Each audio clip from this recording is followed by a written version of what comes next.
Assalamualaikum warahmatullahi wabarakatuh. Alhamdulillah. Wassalatu wassalamu ala Rasulillah Muhammad ibn Abdillah wa ala alihi wa sahbihi wa man walah. Subhanaka la ilma lana illa ma 'allamtana innaka antal alimul hakim. Rabbi shrah li sadri wa yassir li amri wahlul 'uqdatan min lisani yafqahu qawli. Amma ba'du. Alhamdulillah, ibu-ibu sekalian saya muliakan, hadiah indah di mana Allah mengizinkan kepada kita untuk menghadapnya. Bukan main. Siapa kita ini sampai diizinkan Allah untuk bolak-balik menghadap kepada Allah Subhanahu wa taala dalam salat-salat kita. Saya pernah dengar dari para guru-guru kami, guru-guru saya. Mereka mengatakan di saat orang salat, di saat kamu salat, di saat saya salat, bukan hanya karena saya mau sholat, kamu mau sholat, akan tetapi karena kamu dianggap mulia di mata Allah, sehingga Allah izinkan dirimu untuk menghadap padanya.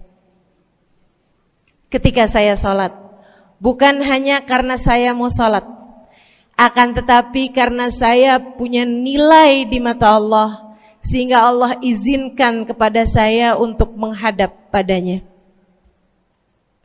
Sebaliknya, ketika kamu tidak mau sholat, bukan hanya karena kamu tidak mau sholat, akan tetapi karena kamu sudah jatuh dalam pandangan Allah, terhina dalam pandangan Allah, sehingga Allah tidak lagi mengizinkan kepadamu untuk menghadap kepadanya.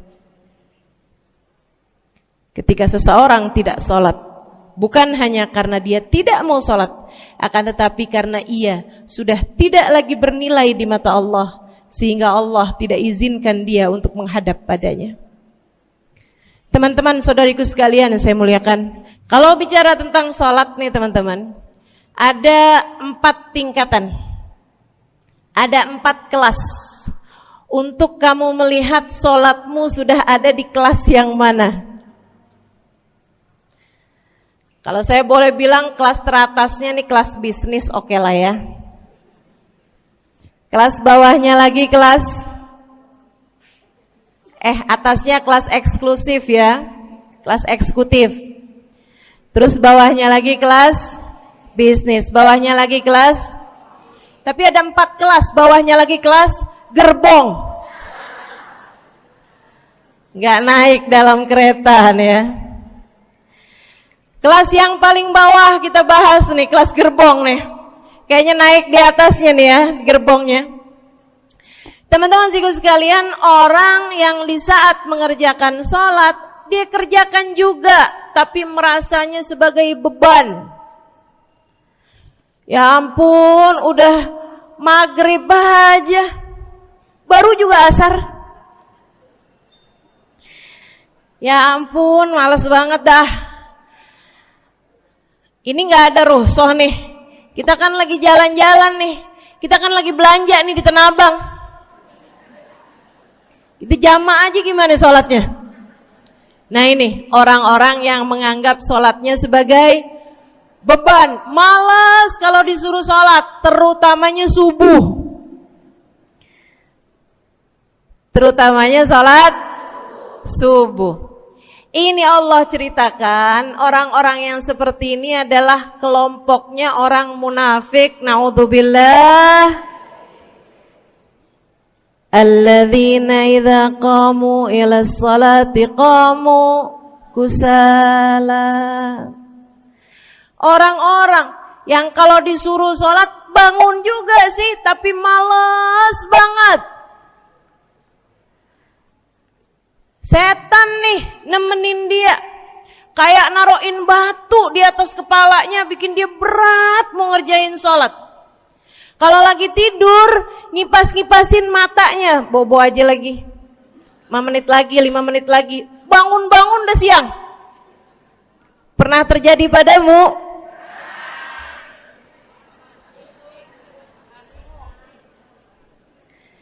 Jemur kunut.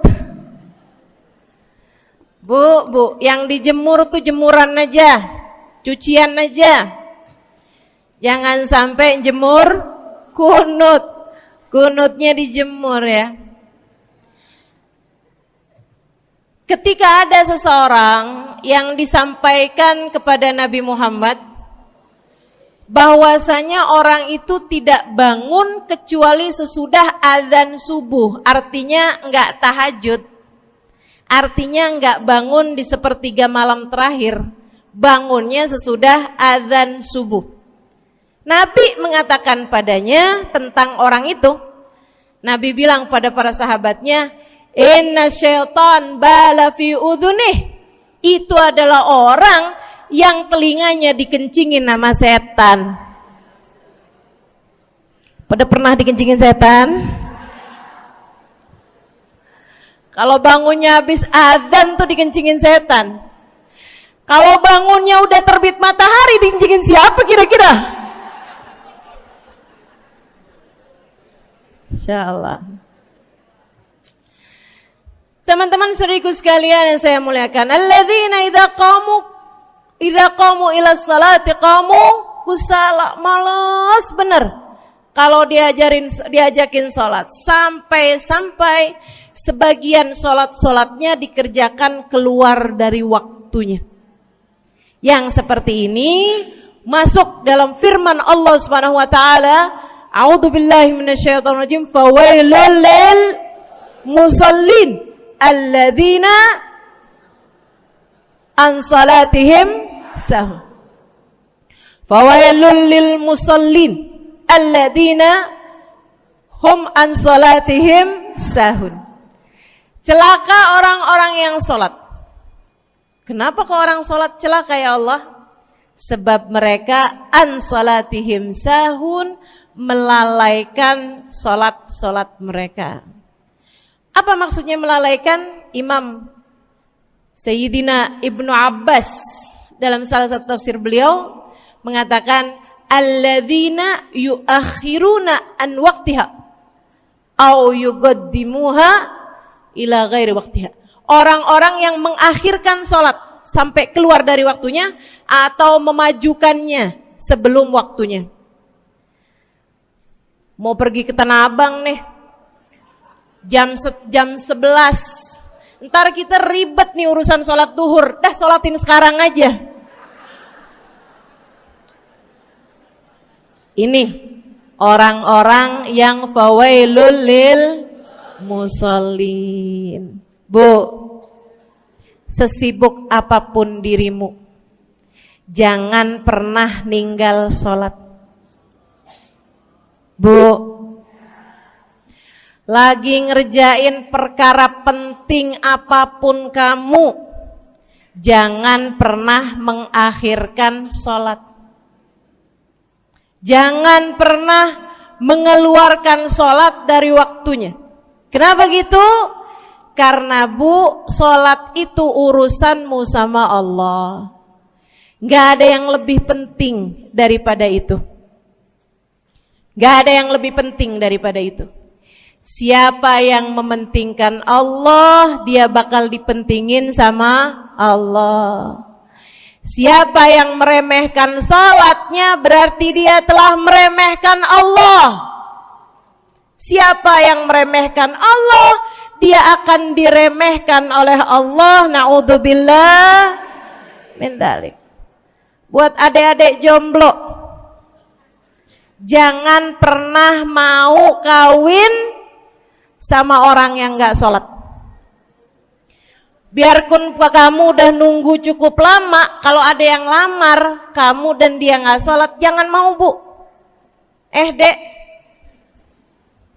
ibu-ibu juga, kalau ada yang janda di sini,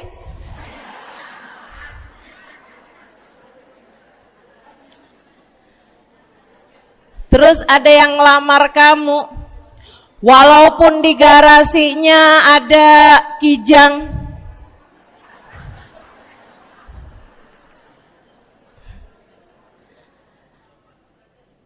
ada bebek, motor maksudnya ya, datang melamar kamu, jangan terima. Orang yang gak sholat, kamu jangan mau jadi istrinya. Kenapa? Saya kasih tahu ya, Allah aja dia tinggalin, apalagi kamu.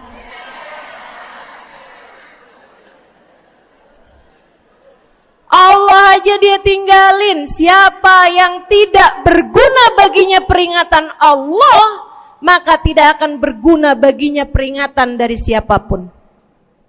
Tapi dia mencintai saya, Ustazah.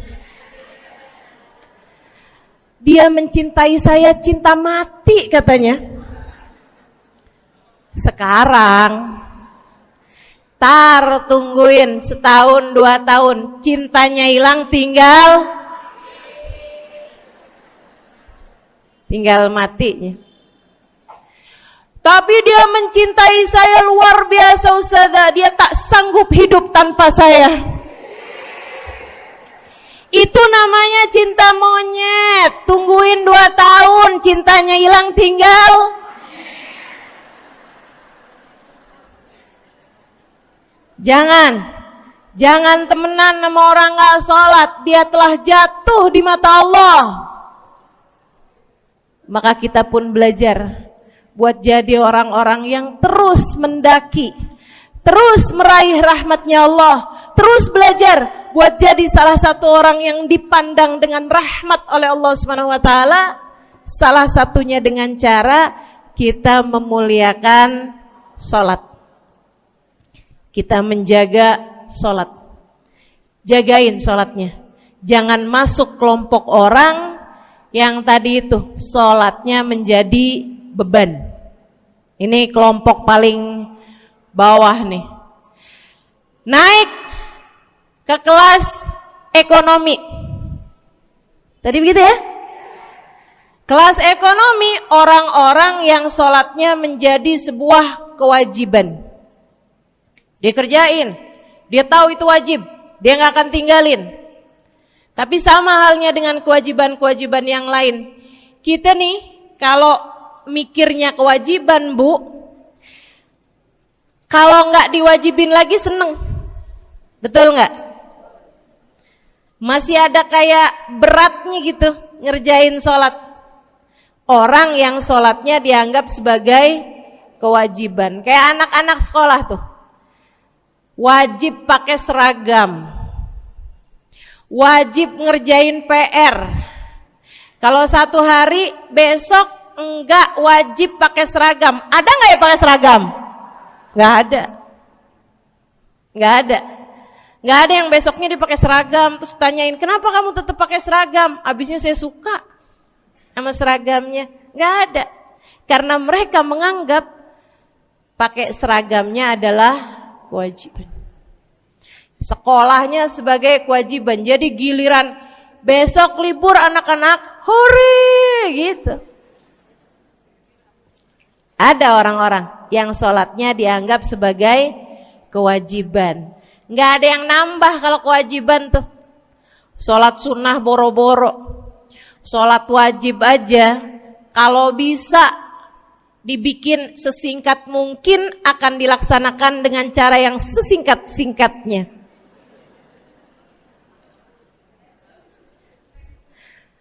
Habis ruku i'tidal sujud cepet bener ya.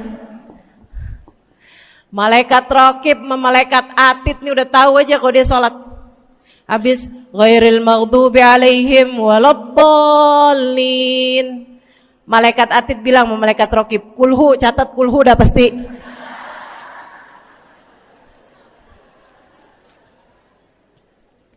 Kulhu aja gak kelar-kelar.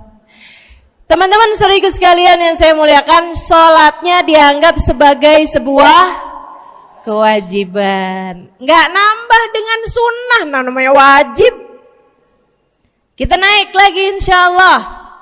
Sholatnya kita naikkan dari yang kewajiban kita naik menjadi kelas bisnis, sholatnya sebagai sebuah kebutuhan. Bu, mudah-mudahan nih ibu-ibu, teman-teman semuanya yang sedang menyimak kajian pada hari ini, saya doakan, karena saya berharap saya pun juga didoakan agar menjadi salah satu orang yang sudah berada dalam tingkatan ini. Sholat kita tahu adalah kebutuhan kita. Sama kayak kebutuhan makan, Bu. Ibu kenyang nggak kalau makan nasi doang 2 piring? Kenyang. Siapa yang bilang nggak kenyang? Kalau kamu makan nasi doang sepiring, kenyang apa nggak kenyang? Kenyang. Akan tetapi pasti ibu-ibu mau nambah dah. Nambah apaan? Lauk. Nambah lauknya. Ada ikan asin, ada sayur asem. Langsung pada lapar nih. Ada sambal. Masya Allah, ada tempe goreng. Udah ibu ya, tetangga lewat kagak nyadar. Masya Allah. Teman-teman sekalian, kita nambah, bahkan udah kenyang pun kita masih cari lagi tambahan. Makanan apa nih yang bisa kita makan? Karena kita tahu makan adalah sebuah kebutuhan kita. Kita perlu sama makan. Kita butuh sama makan. Maka demikian pula dengan orang-orang yang sholatnya sudah dia tahu adalah sebagai sebuah kebutuhan. Cukup sih duhur 4 rakaat, dia nambah. Ada qobliyahnya, ada ba'diyahnya. Jam-jam 9 pagi nggak ada sholat wajib sih, tapi pengen ngemil, ya Bu ya, dengan cara kerjain sholat duha. Malam-malam abisnya isya, ampun mau tidur, ingat katanya Nabi, pesannya kepada Sayyidina Abu Hurairah, wasani habibi, kata Abu Hurairah, an utir qabla an anam. Kekasih saya Nabi besar Muhammad, kata Abu Hurairah, kasih pesan pada saya untuk jangan tidur sebelum sholat witir. Jadi habis kelar sholat isya langsung sambung sama witirnya. Dia tahu sholatnya adalah sebagai sebuah kebutuhan. Kebutuhan. Saya butuh untuk sholat karena saya butuh kepada Allah. Saya perlu sholat karena saya perlu kepada Allah. Saya perlu sholat karena saya tahu urusan saya sebesar apapun saya rasakan adalah kecil dalam pandangan Allah. Saya perlu sholat karena permasalahan dalam hidup saya yang saya rasakan sebesar gunung di atas pundak saya, di atas punggung saya, di hadapan Allah tak sampai seperti setitik debu yang mudah saja untuk dia angkatkan dari kehidupan saya. Maka kita pun menjadikan sholat sebagai sebuah kebutuhan. Lagi sakit, jangan ninggal sholat. Kenapa? Kamu menghadap kepada yang punya kesehatan. Lagi banyak utang, jangan ninggal sholat. Sama, jangan utang lagi. Karena kamu menghadap kepada pemilik segala kekuasaan, pemilik dunia dan akhirat, pemilik semua uang di atas muka bumi ini adalah Allah. Makanya Habib Ali Habsyi, penulis kitab Maulid Simtud Durar, yang tadi ibu-ibu baca maulidnya, beliau pernah bilang, Ada dalam salah satu diwan beliau. Diwan tuh syair-syair beliau itu ya.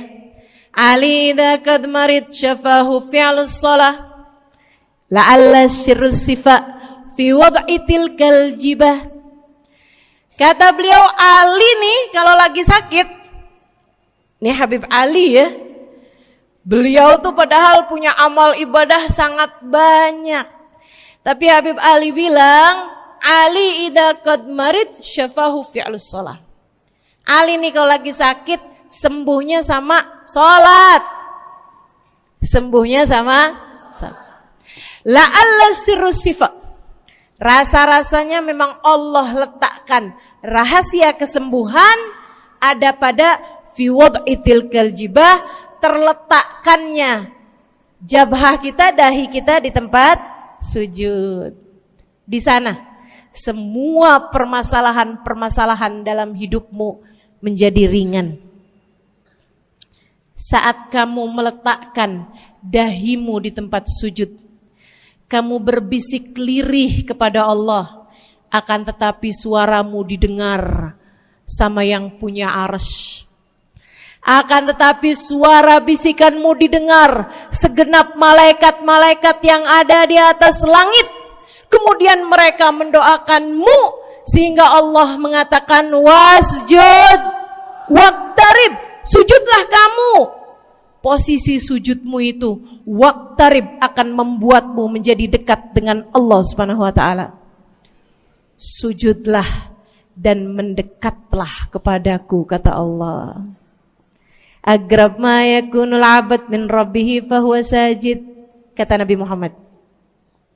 Fa'akthiru fihi du'a faqamin an yustajabulah. Tempat terdekat seorang hamba dengan Tuhannya adalah saat dia sedang sujud. Maka perbanyaklah doa dalam sujudmu, kata Nabi Muhammad. Doamu sangat mungkin diijabah oleh Allah. Apalagi kalau doanya kamu haturkan di sepertiga malam yang terakhir. Saat-saat di mana kebanyakan manusia di sekelilingmu yang lalai berada dalam tidurnya, berada dalam alam mimpinya. Para ulama tuh sampai bilang, Bu, dari kehususannya sepertiga malam yang terakhir, orang yang ngerjain maksiat aja sepertiga malam yang terakhir tuh tidur. Ibu gak pernah tahu orang-orang pulang diskotik jam berapa?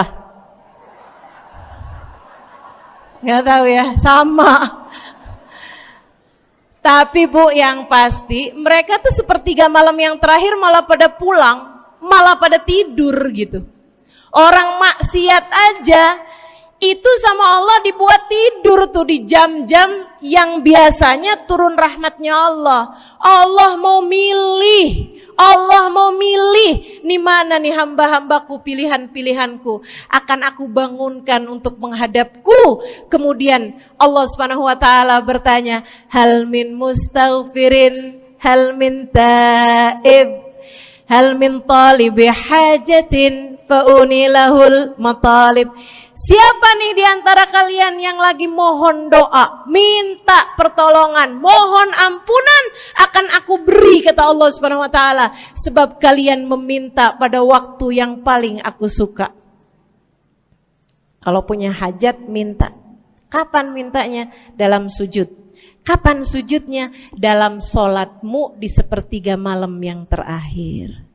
Bu, ngelihat muka-mukanya pada punya hajat banyak-banyak nih. Gimana tahajudnya? Mudah-mudahan Allah jadikan kita salah satu di antara mereka yang menyibukkan diri di sepertiga malam yang terakhir, insyaallah. Sampai-sampai Bu ya, saya tinggal lama di kota Hadramut dulu. Orang-orang di Hadramut, orang awamnya, itu kalau mereka punya anak kecil umur 1 tahun, 2 tahun, 3 tahun tuh, punya anak bayi, balita gitu. Kalau mereka bangun di sepertiga malam yang terakhir, mereka akan membangunkan anak-anaknya walaupun buat main. Alasannya 2. Yang pertama, agar mereka terbiasa bangun di jam-jam segitu. Nantinya kalau besarnya mereka jadi udah kebiasaan bangun di jam segitu, gampang ngerjain tahajud. Alasan yang kedua, ibu-ibu sekalian, agar anugerah, karunia, rahmat, pemberian Allah yang Allah turunkan di sepertiga malam yang terakhir, anak-anak mereka pun berhak untuk mendapatkannya karena mereka tidak sedang dalam keadaan tidur dan dalam keadaan berjaga. Kan kebalik sama orang kita. Anak-anak kita, cucu-cucu kita kalau bangun jam segitu kita tidurin lagi, masih malam nak, masih malam. Mama masih ngantuk nak. Masya Allah. Ibu, saya punya ibunya guru saya. Saya punya guru salah satunya dan yang tercinta di hati saya, Sayyidil Habib Umar bin Hafid. Guru saya. Beliau punya ibu namanya Hubabah Zahra. Almarhumah, baru meninggal masa-masa deket pandemi. Ya Bu ya, baru aja beberapa tahun silam meninggalnya. Itu ibu-ibu sekalian punya anak kalau nggak salah 12. Kalau nggak salah 12 anak beliau. Laki-laki 5. Kalau saya nggak salah ya, mohon maaf kalau saya salah. Kemudian yang perempuan 7. Semuanya soleh-solehah. Semuanya Bu, jadi orang-orang yang luar biasa, yang terutamanya anak yang pertama yaitu Habib Ali Masyhur, jadi mufti pada zamannya di Kota Tarim. Sampai wafatnya beliau masih sebagai mufti. Mufti itu Bu, permasalahannya umat semuanya ada di meja beliau untuk beliau selesaikan. Anak yang laki-laki yang paling kecil, Habib Umar bin Hafid, menjadi kita tahu semuanya ya, orang soleh, ulama, waliullah. Ibu-ibu sekalian, kita mau tahu nih, anak-anak soleh-solehah semacam itu ibunya kayak gimana gitu. Karena Bu, mohon maaf, walaupun memang Nabi Nuh, nabinya udah soleh, anaknya gak soleh, kan begitu ya? Ada juga sih, tapi secara mayoritasnya Bu, buah jatuhnya tak jauh dari emaknya begitu, anaknya kurang lebih begitu. Anaknya begitu, emaknya biar kita nggak lihat gitu udah bisa ngebayangin kayak apa orangnya. Ibu-ibu sekalian, nih anak-anaknya Hubabah Zahra, Masya Allah semuanya. Kita mau tahu ibunya kayak gimana. Satu cerita aja tentang Hubabah Zahra. Ibu-ibu sekalian, anaknya cerita, Hubabah Zahra, Umi, anak perempuannya, dia bilang seumur hidupnya nggak pernah ninggal tahajud. Bu, dari awal balik sampai meninggal, tidak pernah meninggalkan tahajud. Jauh banget ya? Sama siapa? Tahajud semalam, seminggu libur. Kelakuan siapa tuh? Hubabah Zahra gak pernah ninggal tahajud kecuali satu malam.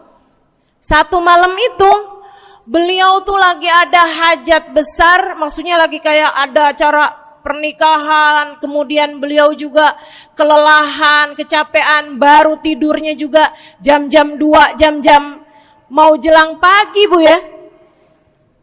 Kelewatan tahajud. Bangun pas azan subuh. Ibu, beliau bangun dengan gemeteran. Beliau bangun dengan menggigil padahal enggak musim dingin. Beliau bangun, azan, innalillahi wa inna ilaihi rajiun. Azan, astagfirullah, ya Allah, astagfirullah, azan, ya Allah, ampuni Zahra ya Allah, Anaknya cerita, hari itu aku tidak pernah melihat ibuku berlelehan air mata sepanjang hari lebih daripada hari tersebut. Hari itu kami melihat ada seorang perempuan berlelehan air mata beristighfar memohon ampun kepada Allah karena satu malam dalam hidupnya beliau meninggalkan tahajudnya, teman-teman. Masya Allah, Masya Allah. Tiap kali makan ingat gitu, ya ampun tadi malam gak tahajud, samihni ya Rab, samihni ya Rab, sampai gak enak makan. Insya Allah, Insya Allah. Mudah-mudahan Allah jadikan keagungan sholat ada dalam hati kita. Sholat kita jadi kebutuhan. Insya naik tingkat eksekutif, teman-teman. Tadi saya ulangin lagi dah, karena ibu-ibu kan suka rada lupaan. Kelas yang paling bawah, kelas apa tadi? Gerbong. Menjadikan sholatnya sebagai beban. Kelas berikutnya menjadikan sholat sebagai kewajiban. Naik lagi menjadikan sholat sebagai kebutuhan. Tingkat terakhirnya ada hamba-hamba tercinta di sisi Allah yang menjadikan sholat mereka sebagai sebuah hiburan dalam hidupnya, hobi dalam hidupnya. Diawali, dicontohkan oleh baginda kita Nabi besar Muhammad yang mengatakan dalam hadis sahihnya, wa ju'ilat qurratu aini fis shalah, wa ju'ilat qurratu aini fis shalah. Dijadikan, kata Nabi Muhammad, Allah telah menjadikan, dijadikan li untukku qurrat aini, kesenanganku dalam kehidupan, kebahagiaanku ada pada, hobiku ada pada as-shalah, salat. Nabi itu orang yang kesenangan beliau, hobi beliau adalah salat. Kana idza faza'ahu amrun aladha ila shalah. Kata para sahabat meriwayatkan, Nabi kalau lagi dengar kabar-kabar yang gak enak, segera menuju kepada sholat. Nabi kalau udah ada kabar-kabar Rasul pasukan kita terkalahkan di medan peperangan, Nabi ngelihat Bilal. Kemudian Nabi Muhammad nanya, udah dekat waktu sholat Bilal? Sebentar lagi Rasul, arihni biha ya Bilal, arihni biha ya Bilal. Yuk Bilal, sampaikan diri saya Bilal, tolong hibur diri saya Bilal. Segera azan dan kita akan sholat bersama-sama wahai Bilal. Kesenangan beliau, hobi beliau dalam sholat, dalam hidup adalah sholat. Teman-teman saya sekalian, bukan hanya Nabi Muhammad, tapi para sahabat-sahabat Nabi Muhammad, tapi para tabi'in, para tabi'it tabi'in. Saudaraku sekalian saya muliakan, Sayyidina Umar bin Khattab alaihi ridwanullah, kana idza ja'ahu hal, apabila beliau dalam keadaan hatinya lagi khusyuk, hatinya lagi nyambung banget sama Allah Subhanahu wa taala, kalau mau salat sunnah manggil orang. Beliau salat dalam masjid, ada orang mau salat sunnah, ada orang lagi baca Quran dipanggil sama beliau. Kamu saya bayar ya. Kamu duduk sebelah sini saya nih, baca Qur'annya deketan saya sini, kamu saya bayar. Buat apaan wahai Sayyidina Umar? Buat negur saya, ngingetin saya lagi sholat nih. Oh gak usah dibayar Tuan. Yaudah kalau gitu kamu duduknya sebelah sini ya. Tugas saya apa Tuan? Kalau kamu lihat saya sholat berdirinya kelamaan, ingetin saya buat ruku. Kalau kamu lihat ruku saya kelamaan gak bangun-bangun, ingetin saya buat bangun. Kalau kamu lihat sujud saya kelamaan, ingetin saya buat duduk. Karena saya sekarang ini kalau lagi berdiri baca Al-Quran, lupa buat ruku. Dari nikmatnya bacaan Quran beliau. Baik Tuan. Sholat, baca Fatihah, habis itu baca Quran. Surat Al-Quran, dapat selesai satu, kok masih enak. Baca lagi, masih enak lagi, baca lagi. Yang sebelah beneran nih gak ruku-ruku. Beliau berdiri kemudian bilang, Tuan ruku. Gak kedengeran. Beliau berdiri deketin telinganya, Tuan ruku. Belum kedengeran juga. Ruku. Allahu Akbar. Sayyidina Umar bin Khattab. Tabi'in, Sayyidina Ali Zainal Abidin. Pernah lagi sholat, rumahnya kebakaran, teman-teman. Sholat sunnah di waktu malam, rumahnya kebakaran. Orang-orang pada teriak-teriak, Tuan Harik, nar, ya ibn binti Rasulillah, wahai anak dari cucunya Nabi Muhammad. Tuan, ada api di sekitarmu. Tuan, kebakaran. Tuan, kebakaran. Allahu Akbar. Sami Allahu liman hamidah. Enggak lihat apa-apa. Habis selesai sholat baru lihat, kebakaran nih rupanya.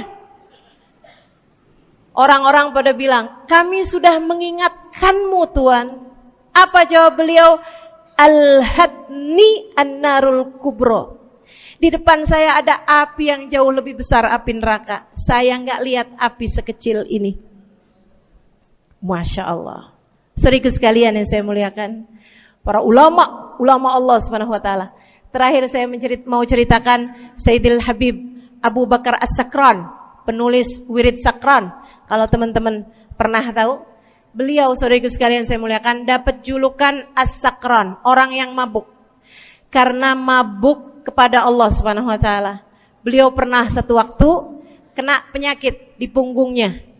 Beliau kemudian tanya sama dokter, kata dokter, wah ini nih penyakit mesti diangkat, mesti dioperasi. Ya udahlah, operasiin saya. Disuguhin 1 gelas khamr di waktu yang telah ditetapkan untuk jadi waktu operasi. Apa ini? Khamr, minuman keras. Zaman itu belum ada obat bius. Dia bilang, ini buat apa? Khamr ini Tuan, minuman keras ya, agar engkau enggak sadar. Jadi enak gitu kita ngoperasinya. Dia bilang, saya mau dengan kesehatan saya kepengen ngerjain taat kepada Allah. Saya enggak mau. Saya dapetin kesehatan saya dengan cara mengerjakan yang diharamkan Allah, yaitu minuman keras. Saya enggak perlu ini. Waduh, kalau gitu nggak bisa dioperasi Tuan. Kenapa soalnya? Ya nanti kan kesakitan, nanti susah operasinya gitu. Oh gampang. Kalau kalian pengen bikin saya nggak sadar, nggak perlu minuman keras. Terus gimana? Operasikan kalau saya sedang sholat. Maka mulailah, dokter-dokter udah pada siap. Beliau lagi sholat sunnah ya Bu ya. Allahu Akbar gitu. Mulai, dokter buka baju belakangnya. Mulai Bu digunting kulitnya, digergaji tulangnya. Beliau Bu mukanya meringis saja enggak. Beliau ruku, dokternya ikutan nungging. Beliau sujud, dokternya ikutan menunduk juga. Beliau sholat nikmat banget. Sampai beliau selesai dari sholat, beliau nanya sama dokter-dokternya, kenapa gak nurut tadi tuh waktu saya sholat mestinya operasi. Kata dokter, udah selesai Bib dari tadi. Masya Allah. Radiyallahu ta'ala anhum wardahum. Ini bukan kelas-kelas kita, saya cuma ceritain aja sama ibu-ibu. Bukan berarti ibu-ibu nanti pas waktu sakit bilang sama dokter-dokter gak usah dibius. Beda hati Bu, beda hati. Ibu ya, beda iman, beda semuanya kita sama mereka. Yang pasti, makanya saya kan yang ini nggak doa nih. Pas yang kebutuhan tuh baru saya doa. Kenapa? Karena kayaknya tingkatan kita dah Bu ya. Mentok dah, sampai kebutuhan itu dah. Insya Allah, mudah-mudahan Allah jadikan kita orang yang menjaga salat insya Allah. Rabbi jalni muqimas salah wa min dzurriyyati amin. Rabbi jalni muqimas salah wa min dzurriyyati amin. Rabbi jalna muqimis salah wa min dzurriyyatina rabbana wa taqabbal du'a. Ala hadhihi niyyah bikun niyyah salihah ila hadratin nabi al-fatihah. Syaitanir rajim. Bismillahirrahmanirrahim. Alhamdulillahirabbil alamin. Ar-Rahmanir-Rahim. Maliki yaumiddin. Iyyaka na'budu wa iyyaka nasta'in. Ihdinas siratal mustaqim, siratal ladzina an'amta 'alaihim, ghairil maghdubi 'alaihim waladdallin. Amin. Taqabbalallahu minna wa minkum, taqabbal ya karim. Sama-sama kita hormati, kita sayangi segenap keluarga besar dari Majelis Ta'lim Raudhatul Aliyah di bawah pimpinan Ibu Ayu Komaladewi Kita doakan semoga beliau beserta segenap keluarganya senantiasa dalam limpahan rahmat ridha Allah Subhanahu wa taala. Juga kita doakan Ustazah Nabilah Al-Haddad sebagai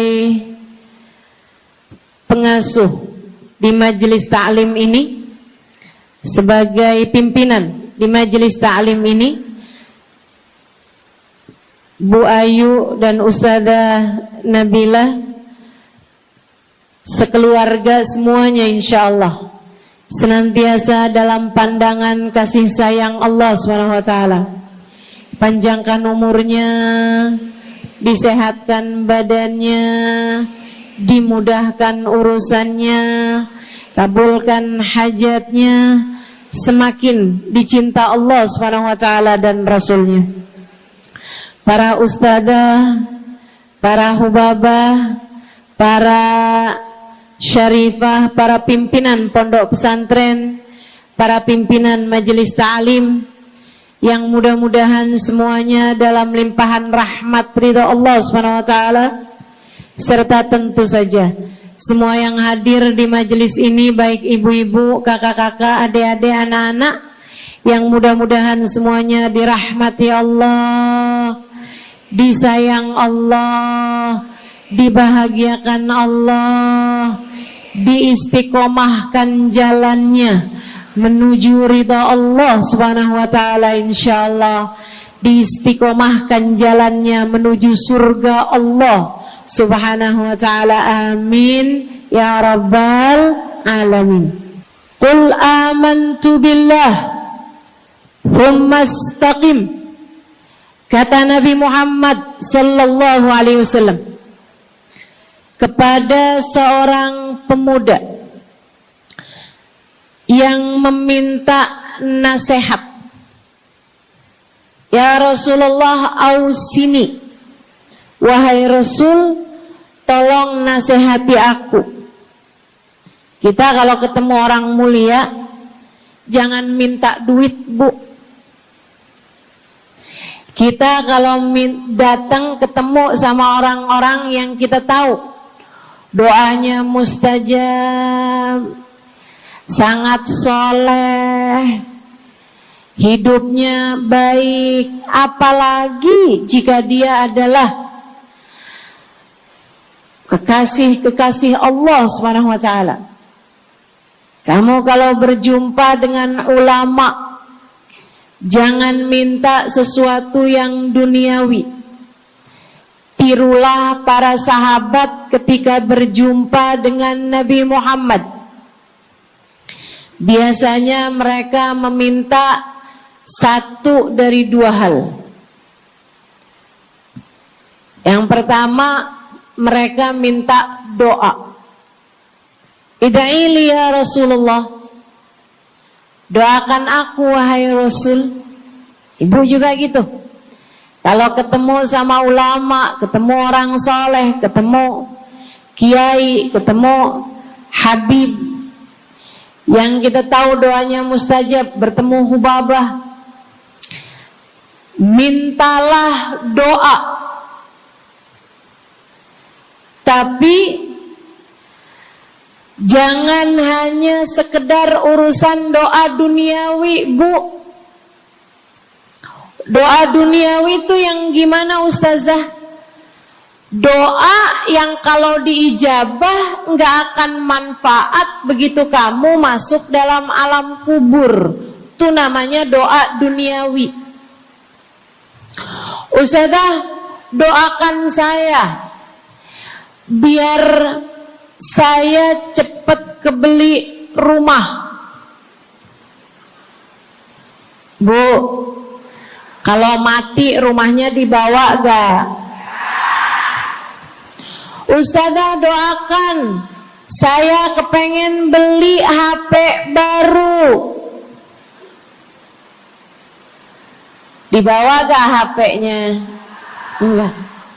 Itu namanya doa duniawi. Ustazah, Doakan biar suami saya tambah cinta.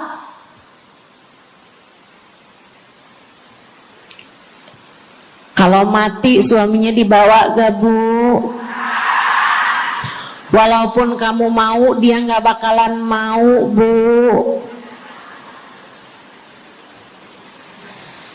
Sesuatu yang sifatnya duniawi. Ustazah, doakan biar anak saya soleh. Duniawi apa bukan? Bukan. Sebab kesolehan anak akan jadi tambahan bekal bagimu ketika kamu masuk dalam alam kubur. Jadi gak boleh nih ustazah doa urusan duniawi atau minta didoakan urusan-urusan duniawi. Boleh, tapi jangan cuma itu. Nanti takutnya kamu nyesel.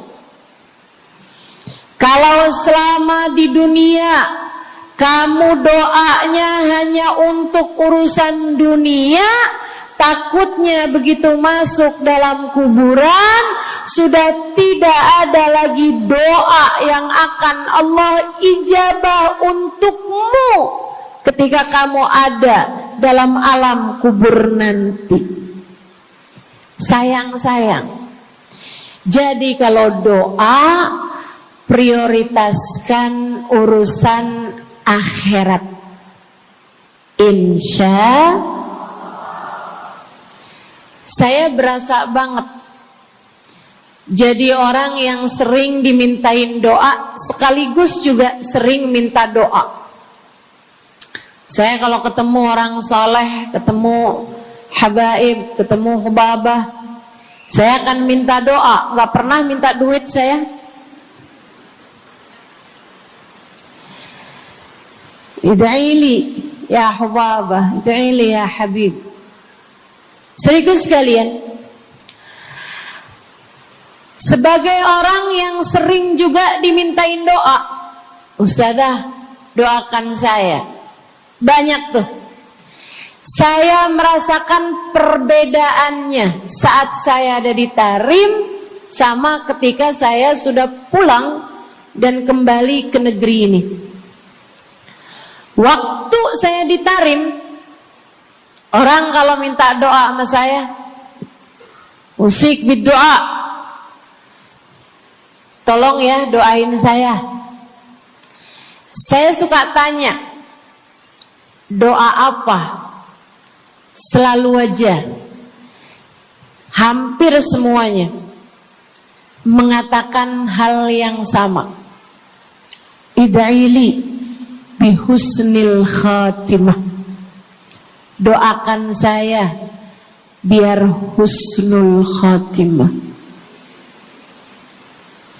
Begitu nyampe ke Indonesia, kalau ada orang bilang, ustazah doain saya, biasanya lanjut tuh, doanya minta apa langsung dibilang, gak pakai tanya. Ustazah doain saya biar utang cepat lunas. Ustazah doain saya biar cepat dapat jodoh. Ustazah doain saya biar jadi orang kaya. Ustazah doain saya biar suami nggak mendua. Ya Allah, ternyata kebanyakan orang kita kalau minta doa seringnya urusan duniawi. Bukan berarti nggak boleh, boleh aja sih. Cuman takutnya begitu kamu mati nyesel kalau semua doamu selama ini adalah sesuatu yang tidak ikut kamu bawa ketika kamu mati. Kalau kita lihat para sahabat ketika mereka berjumpa dengan Nabi Muhammad, selalu saja banyak di antara mereka yang minta doa. Nabi pernah tanya, doanya apa? Macem-macem jawaban para sahabat. Ada yang begini, Harithah menjawab, ida'ili an yarzuqani Allah asyhada fi sabilih. Rasul, doakan saya biar saya dikaruniai mati syahid di jalan Allah. Ada lagi yang lain doanya, ya Rasulullah, id'ili an yarzuqani Allah murafaqatan bika ya Rasulullah. Doakan biar saya nanti di masa sesudah kematian saya, di masa akhirat nanti bisa mendampingimu wahai Rasulullah, bisa berjumpa denganmu wahai Rasul, bisa ada dalam rombonganmu wahai Rasulullah. Doa-doa yang sangat ukhrawi, doa-doa yang sangat akhirat, karena mereka sudah faham tujuan hidup sesungguhnya adalah mencari ridha Allah Subhanahu wa ta'ala. Tujuan hidup sesungguhnya adalah bergerak menuju surga Allah Subhanahu wa ta'ala. Tujuan hidup sesungguhnya adalah berpulang kepada Allah dalam keadaan Allah ridha kepada kita. Sahabat tuh minta didoakan, sama yang kedua minta nasihat. Kita juga nyontoh, kalau ketemu orang soleh, kalau ketemu ulama, kalau ketemu habaib, ketemu kiai, ketemu bunyai, ketemu hubabah, ketemu ustadzah, ketemu ustad, minta nasihat. Selain daripada minta doa, mintalah nasihat. Hal ini dicontohkan oleh para sahabat kepada Nabi Muhammad. Datang seorang pemuda berjumpa Nabi Muhammad sallallahu alaihi wasallam. Kemudian bertanya, ya Rasulullah, ausini, wahai Rasulullah, berikanlah nasihat kepadaku ini. Nabi Muhammad tersenyum, senang, bangga, karena mengerti bahwa umatnya faham apa yang harus diminta dari nabinya. Nabi berkata kepadanya, "Qul amantu billah tsumma istaqim." Kata Nabi Muhammad, ucapkanlah, aku beriman kepada Allah, kemudian istiqomahlah kamu di jalan Allah. Nasihat Nabi Muhammad buat pemuda tersebut, nasihat Nabi Muhammad buat pemuda-pemuda umatnya sepanjang zaman, nasihat Nabi Muhammad buat umatnya baik yang muda maupun yang tua, baik laki-laki maupun perempuan, baik yang pintar maupun yang kurang pintar. Semua umatnya dinasehati sama Nabi Muhammad. Karenanya akan saya sampaikan hal ini kepadamu hari ini. Quli, ucapkanlah, amantu billah, aku beriman kepada Allah. Tsumastaqimi, kemudian istiqomahlah kamu, wahai saudariku, di jalan Allah. Katakanlah, aku beriman kepada Allah. Kemudian istiqomahlah. Istiqomahlah. Nasihat yang sangat indah dari baginda kita Nabi besar Muhammad, yang Allah karuniakan kepadanya jawami'al kalim, dapat selalu berbicara dengan kata-kata yang ringkas tapi padat. Nabi itu ucapannya ringkas tapi padat. Nggak kayak saya, Bu, udahlah panjang dan ya, mudah-mudahan Allah jadikan ucapan-ucapan kita jadi kalimat-kalimat yang akan membawa kita menuju surga. Jadi ucapan-ucapan yang akan bawa kita menuju ridha Allah Subhanahu wa taala. Ibu-ibu, kita sama-sama belajar biar kalau ngomong itu enggak panjang-panjang, akan tetapi bermutu, berkualitas. Terutama Bu, ibu kalau ngomong sama anak-anak ibu, kadang-kadang panjang bener. Padahal itu aja, anak sampai hafal. Iya mah, katanya gitu. Betul gitu? Nabi kalau ngomong pendek aja tapi penuh makna. Nabi kalau bicara seringkali nggak panjang-panjang tapi sangat berarti.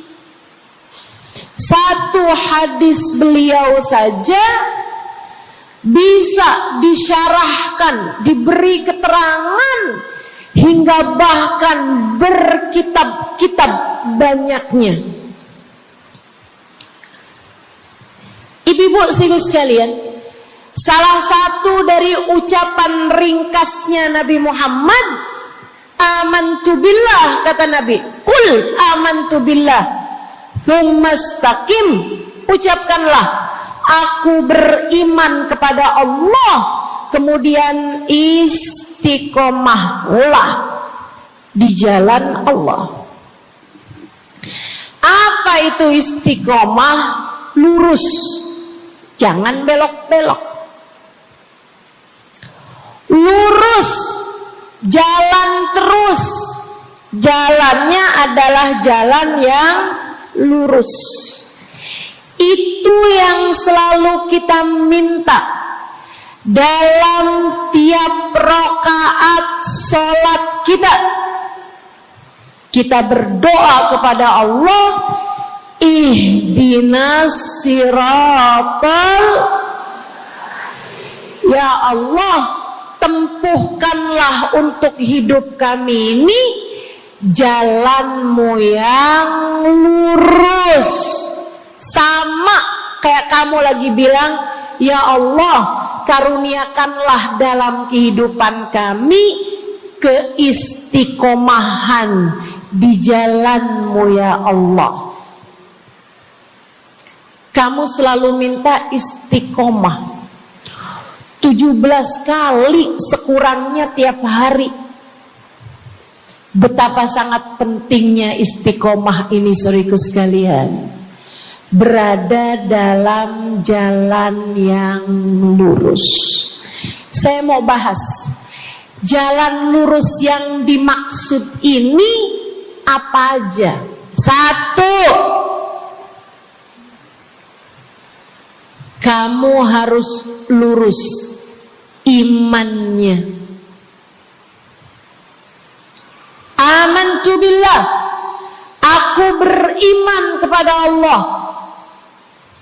Kata Nabi Muhammad sallallahu alaihi wasallam, "Qul amantu billah," ucapkanlah, aku beriman kepada Allah. Maka istiqomah tersebut yang nomor satu adalah dalam urusan keimanan. Bu, Kak, Dek, Nak, yang lurus imanmu. Iman yang lurus tuh yang gimana, Ustazah? Iman yang lurus adalah memahami dua kalimat syahadat yang menjadi pintu gerbang keimananmu. Orang kalau masuk Islam, dia jadi orang yang beriman, dia mengucapkan kalimat syahadat. Apa itu? La ilaha illallah. Yang pertama. Yang kedua, Muhammad Rasulullah. Tidak ada Tuhan selain Allah.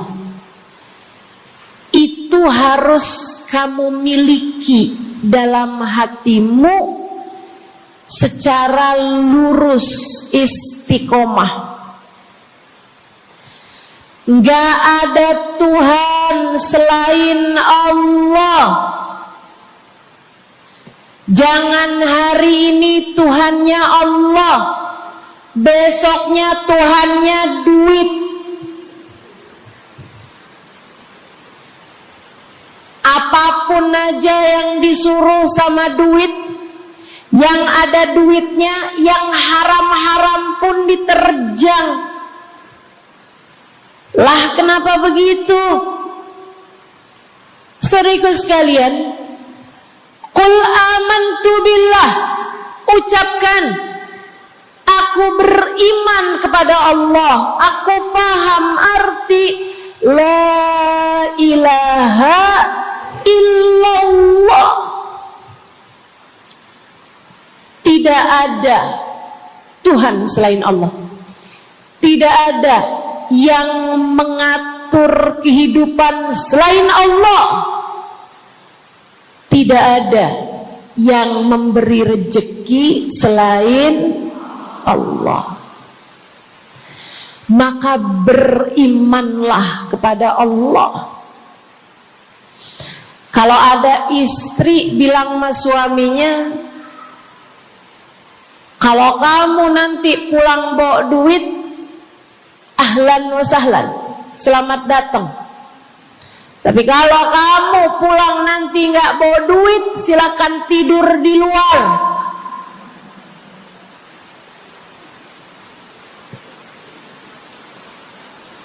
Kamu sepertinya kurang beriman. Kamu lupa bahwa pemberi rezeki bukan suamimu, melainkan yang ngasih rezeki itu cuma satu, Bu. Namanya bukan pekerjaan, bukan atasan, bukan pemerintah. Yang ngasih rezeki cuma Allah Subhanahu wa ta'ala. Maka berimanlah atas hal itu. Jangan nyalahin si ini, nyalahin si itu. Imanmu benerin. Imanmu benerin. Banyak orang saya liatin itu suka pada repot urusan rezeki. Banyak banget. Di dunia ini nih banyak yang suka repot urusan rezeki. ngejar dunia abis-abisan, ngejar duit segala macam cara, sampai omongannya nggak jadi omongan orang beriman. Waktu dibilangin jangan nyari rejeki yang haram, cari rejeki yang halal. Jangan berani ngambil yang bukan hakmu. Dia bilang begini nih, ya ustazah nggak tahu zaman sekarang, jangankan nyari yang halal, nyari yang haram juga susah saja.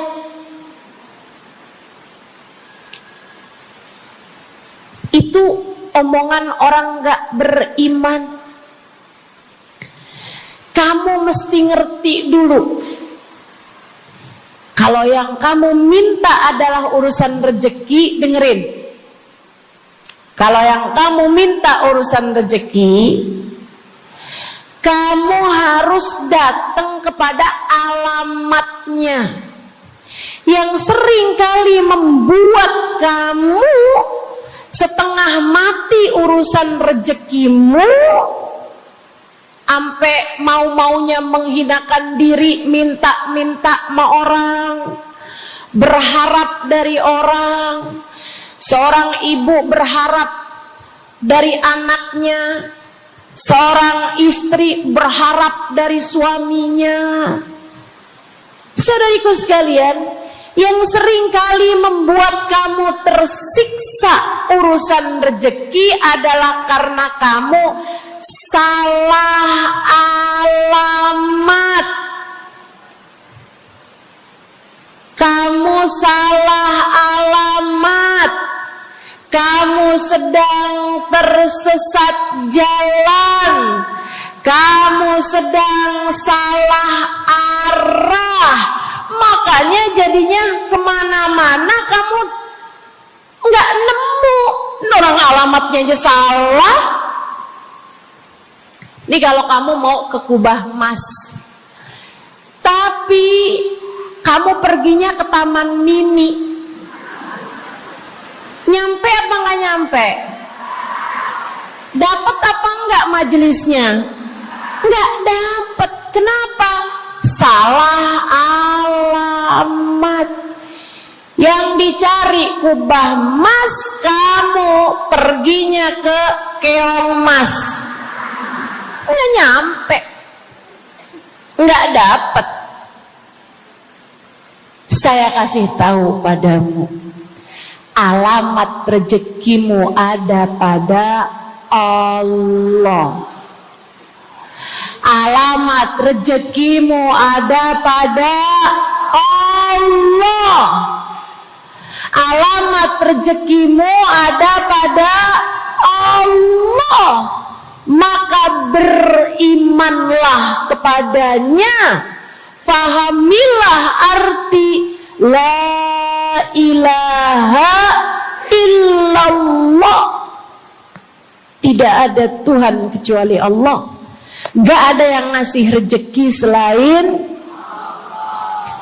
kamu. Lagi sakit, kamu mau nyari obat, saya kasih tahu alamat obatmu.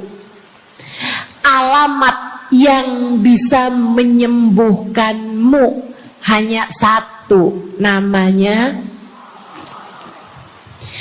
urusan rezeki. Allah sudah bilang, huwar razzaq dzul quwwatil matin. Allah lah satu sang pemberi rezeki. Allah lah satu sang pemilik kekuatan sejati. Jadi kamu kalau mau nyari rezeki, datanglah ke alamatnya, datanglah kepada Allah. Kamu lagi mau nyari kesehatan, jangan salah alamat.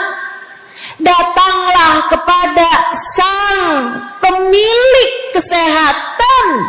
Alamatnya yaitu Allah yang telah mengatakan, fa idza maridtu fa huwa yashfin. Katanya Nabi Allah Ibrahim, apabila saya sakit, maka hanya Allah lah yang maha menyembuhkan. Berarti nggak boleh pergi ke dokter gitu Ustazah? Silahkan pergi ke dokter, pergi ke apotik, datang kepada orang yang doanya mustajab, minta didoakan. Tapi semua hanyalah sebab, semua hanyalah wasilah.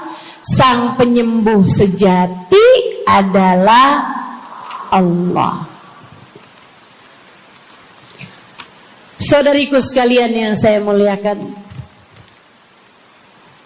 kalau kamu merasa saya lemah Ustazah, gak punya kekuatan, kalau kamu merasa saya bodoh Ustazah, saya tidak mengerti di mana alamat ilmu, di mana alamat pengetahuan. Bu, Kak, Nak, anak-anak nih yang masih lagi belajar di pondok pesantren, yang masih lagi belajar di mana-mana, saya kasih tahu padamu, alamat ilmu ada pada Zat yang Maha Satu, namanya Allamal insana malam ya'lam. Allah lah yang mengajari manusia apa yang tidak dia ketahui. Pengen dapat ilmu, datanglah kepada Allah. Pengen punya kekuatan, datanglah kepada Allah. Saya udah tua Ustazah, saya janda pula Ustazah, saya nggak punya kekuatan ya Ustazah. Kekuatanmu hanya ada pada Zat yang Maha Satu, Allah Subhanahu wa Ta'ala. Datanglah selalu padanya. Imanmu jangan biarkan ia naik turun. Imanmu biarkan ia kokoh di dalam hatimu. Jangan percaya kalau ada yang bilang kekuatan ada pada uang. Jangan percaya. Percaya hanya satu aja, kekuatan ada pada Allah. Jangan percaya orang bilang kekuatan ada pada kecantikan. Kalau kamu cantik, kamu kuat, suamimu gak akan kemana-mana. Jangan percaya, Bu. Percaya hanya satu aja, kekuatan ada pada Allah Subhanahu wa Ta'ala. Kamu takut terjadi hal-hal yang buruk bagimu, bagi anak-anakmu. Kamu kepengen ada yang jaga. Ibu, gak usah pusing-pusing mau nyari bodyguard, gak usah pusing-pusing mau sewa security, pengamanan. Sebab sang pemberi keamanan hanya satu, namanya Wallahu ya'simuka minan nas. Hanya Allah satu yang dapat menjagamu dari kejahatan manusia. Qul a'udzu birabbin nas. Katakanlah, aku berlindung kepada sang penjaga manusia, sang pemelihara manusia, sang pengasuh manusia. Allah Subhanahu wa ta'ala. Berimanlah padanya, istiqomahlah. Bu, gak ada yang bisa bikin orang meninggal selain Allah. Gak ada. Tapi dia ditabrak orang, Ustazah. Kalau gak ditabrak dia gak bakalan mati. Kamu kebalik. Justru karena dia harus mati, Allah jadikan dia ditabrak. Jelas? Ini imannya mesti yang benar nih. Jangan kamu kira ini ada dokter malpraktek sehingga dia kemudian meninggal dunia. Jangan kamu kira karena salah minum obat dia mati. Bukan, ibu-ibu sekalian, justru karena dia harus mati, karenanya kemudian ketemu sama dokter yang malpraktek lah, ketemu sama obat yang salah lah. Itu hanya sebab kematiannya itu sendiri. Allah udah bilang, idza jaa ajaluhum la yastakhiruna sa'atan wa la yastaqdimun.